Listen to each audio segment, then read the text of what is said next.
Hello viewers, আজকে আপনাদের মাঝে আমি একটি নতুন ভিডিও নিয়ে আসলাম।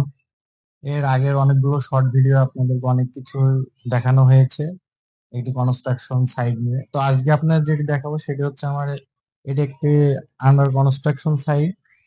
তো নির্মাণাধীন বিল্ডিং এর যে আমাদের সিঁড়িটা দেখছেন এটা হচ্ছে স্টিয়ার। এই স্টিয়ারের যে রাইজার গুলো থাকে, রাইজার আমরা যেটা বলি যে 6 ইঞ্চির কম হলেও সমস্যা, আবার 6 ইঞ্চির বেশি হলেও সমস্যা। কেন? কারণ যখন আপনার এটা 6 ইঞ্চির কম করবেন, তখন এখানে রাইজারের স্টেপ গুলো বেড়ে যাবে। সেই ক্ষেত্রে আপনি যখন উপরের দিকে উঠবেন, তখন আপনার কাছে জিনিসটা বিরক্ত মনে হবে, কারণ আপনাকে প্রতিবার স্টেপে পা দিতে হবে। আর যখন 6 ইঞ্চির বেশি দিবেন, 6 ইঞ্চির বেশি দেওয়ার সময় সমস্যাটা কি হবে, আপনি যখন উঠবেন, এই এই যে দিলাম একটি ধাপ, আরেকটি যখন ধাপ দিবেন, তাহলে আপনার পাটি একটু উপরে পড়ছে। সাপোজ 6 ইঞ্চির জায়গায় আপনি 7 ইঞ্চি দিলেন, 7.5 দিলেন, কি 8 দিলেন, হতেই পারে, আমি জাস্ট বুঝাচ্ছি আপনাদের। সেই ক্ষেত্রে আপনি হাঁপিয়ে যাবেন।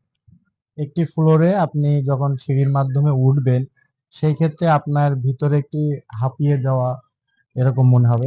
আপনারা যখন সিঁড়ির কাজটি করবেন, অবশ্যই এই দিকগুলো খেয়াল রাখবেন অবশ্যই। তো আপনাদের সাথে দেখা হবে আবারও কোনো নতুন টিপস নিয়ে, নতুন কোনো ভিডিও নিয়ে। আজকে এই পর্যন্তই। আসসালামু আলাইকুম।